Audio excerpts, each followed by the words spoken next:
இவர்லாம் ஒரு ஆளுன்னு இவர் நம்பி இவர் கட்சியை நம்பி வந்து டிடிவி தினகரனும் ஓபிஎஸும் வந்து போகிறாங்களே, அப்படி போனால் உடனே வந்து டிவிகே ஜெயிச்சிருமா, விஜய் சிஎம் ஆயிடுவாரா அப்படிங்கிற மாதிரி வந்து சில கருத்துக்கள்லாம் வைக்கிறாங்களே. நான் உண்மையாக ஒரு விஷயம் சொல்கிறேன். ஆமாம், டிடிவி தினகரனும் ஓபிஎஸ் அவர்களும் டிவிகே கூட்டணிக்கு போனாங்க அப்படின்னா ஜெயிப்பாங்க தான். இது யாருக்கு பாசிட்டிவ்ஸ் யாருக்கு நெகட்டிவ்ஸை ஏற்படுத்தும் அப்படின்னு நீங்கள் பார்த்தீங்கன்னா, கண்டிப்பாக பாசிட்டிவ்ஸ் 100க்கு 100% ஒரு மிகப்பெரிய ஏற்கனவே ஒரு வெற்றி பாதையை நோக்கி போயிட்டு இருக்கிறாங்க தமிழக வெற்றி கழகம்.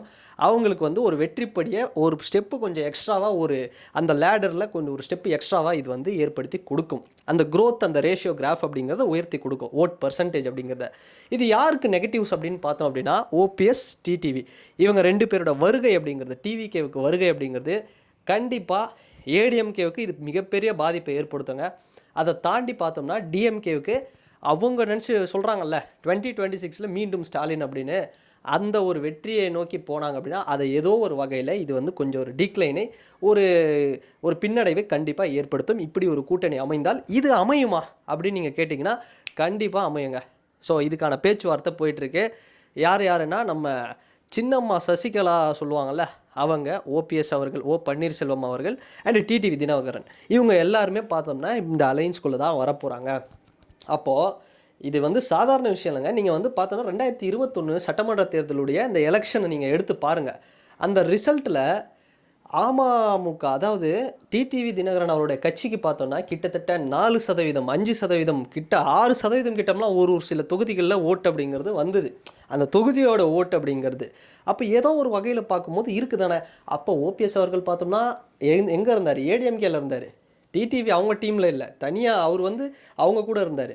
இவர் தனியாக நின்னார் டிடிவி அவர்கள். இப்போ இந்த இடத்துல நம்ம நல்லா ஒரு விஷயம் எடுத்துப்போம்.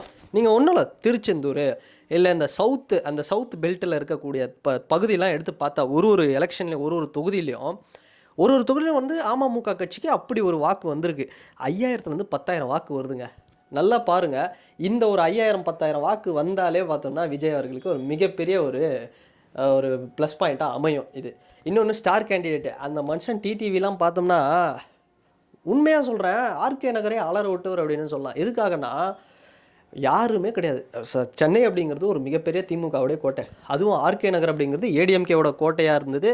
இன்னொரு காலகட்டத்தில் வந்து டிஎம்கேக்கு ஒரு பவர்ஃபுல்லான ஒரு இடமா இருந்தது. அந்த இடத்துல சும்மா மாவனை நான் வரேன் அப்படிங்கிற பேரில் இறங்கி அங்கே இருக்கக்கூடிய டிஎம்கே திமுக வேட்பாளர்களையே வந்து பார்த்தோம்னா ரொம்ப ஃபீல் பண்ண வச்ச அளவுக்கு அந்த பை எலெக்ஷன்ஸில் அவரோட ரெக்கார்டு அப்படிங்கிறது இருந்தது. ஏன்டா யார் எவன்னு தெரில உள்ளே பூந்து அவன் பாட்டு அடித்து இவ்வளோ பெரிய மார்ஜினில் வின் பண்ணிகிட்ருக்கான், என்னடா பண்ணிகிட்ருக்கீங்க அப்படிங்கிற மாதிரி திமுக கட்சிக்காரங்களை வந்து ரொம்பவே யோசிக்க வச்ச ஒரு மனுஷனாக இருந்தார். இப்போ டிவிகே மாதிரி ஒரு மிகப்பெரிய விஜய் மாதிரி ஒரு ஸ்டாரோட வந்து களத்தில் வந்து கூட்டணியில் வரும்போது என்ன ஆகும்? அது பெரிய லெவலில் ஒரு மாசாக வந்து அமையும். சரி, இந்த பக்கம் பார்க்கலாம். இது எப்போ நடக்கும்னா டிடிவி சொல்லியிருக்கிறாரு வருவேன் அப்படின்னு சொல்லியிருக்கிறேன். சரி, இன்னொரு பக்கம் என்ன நடக்குது? ஓபிஎஸ்க்கு என்னப்பா இருக்குது? இன்றைக்கும் தேனி போடி நாயக்கன் ஒரு போடி தொகுதியில் பார்த்தோம்னா ஓபிஎஸ் தான் கிங்கு. ஓபிஎஸ் வைக்கிறது தான் அங்கே வந்து ரூல். ஓபிஎஸ்ஸை வந்து தோக்கடிக்கவே முடியாது போடி தொகுதியில். இப்போ முதல் டைம் அவர் ஏடிஎம்கே இல்லாமல் வந்து நிற்க போகிறாரு. என்ன ஆகும் அப்படின்னு பார்த்தோன்னா கண்டிப்பாக ஓபிஎஸ் தான் வின் பண்ணுவார். ஏன்னா டிவிகே இப்போ இருக்குல்ல. ஸோ அந்த வகையில் பார்க்கும்போது இப்போ செப்டம்பர் 4 பாருங்கள், தமிழ்நாடே அதிர்ற அளவுக்கு ஒரு மாநாடு, ஒரு மிகப்பெரிய ஒரு கூட்டம். ஓபிஎஸ் அவர்கள் வந்து தெளிவாக இருக்கிறாரு. எப்படியாவது வந்து எடப்பாடி பழனிசாமி அவர்களை வீழ்த்தி ஆகணும். ஏன்னா அது வந்து அவங்களோட ஃபால்ட்டு தான், நம்ம ஒன்றும் சொல்ல முடியாது. ஒழுங்காக கோஆப்ரேட் பண்ணி எல்லாம் ஒத்துமையாக இருந்தாங்கன்னா கண்டிப்பாக ஆட்சி அமைக்கிறது கூட வாய்ப்பு இருக்குது ஏடிஎம்கே. பட் அவங்களுக்குள்ளே உள்கட்சி மோதல் சண்டை அப்படிங்கும்போது நம்ம ஒன்றுமே பண்ண முடியாது. ஓபிஎஸ் அவர்கள் பார்த்தோம்னா பாருங்கள், இப்போ செப்டம்பர் 4 ஒரு சம்பவம், பெரிய அளவில் ஒரு கட்சி ஒரு கூட்டம், தனி கட்சியா இல்லை அவர் போயிட்டு டிவிகேல போய் இணைய போகிறாரா? இதுதான் வந்து சென்சேஷனான நியூஸு. அடுத்த ஒரு வாரத்துக்கு சும்மா வந்து வேறு லெவலில் ஒரு சம்பவம் மாசாக வந்து இருக்க போகுது. இதுதான் நடக்கும், நீங்கள் வேணால் பாருங்களேன். ஸோ அப்படி பார்க்கும்பொழுது டிடிவி, ஓபிஎஸ், சசிகலா இவங்க டீம் எல்லாருமே வந்து ஒன்று சேர்ந்தாங்கன்னா மொத்த சவுத் தமிழ்நாட்டில் நீங்கள் நல்லா பார்த்துருப்பீங்க. டிவிகே மதுரை மாநாடு என்ன நடந்தது அப்படின்னு. மதுரையில் சவுத்தில் வந்து அவ்வளோ ஒரு செல்வாக்கு இருக்குது விஜய் அவர்களுக்கு. ப்ளஸ் இவங்களுடைய பவர் வந்து சேர்ந்து இதெல்லாம் வந்து அமைஞ்சுது அப்படின்னா கண்டிப்பாக வந்து விஜய் தான் சிஎம் அப்படின்னே சொல்லலாம். அந்தளவுக்கு வந்து மக்கள் விரும்பும் முதல் வேட்பாளராக வந்து கண்டிப்பாக வந்து களத்தில் சம்பவம் மாசாக ஒரு மிகப்பெரிய ஒரு இமாலய வெற்றியை வந்து ஒரு பெறுறதுக்கு வாய்ப்பு இருக்குது. ஸோ பார்க்கலாம்.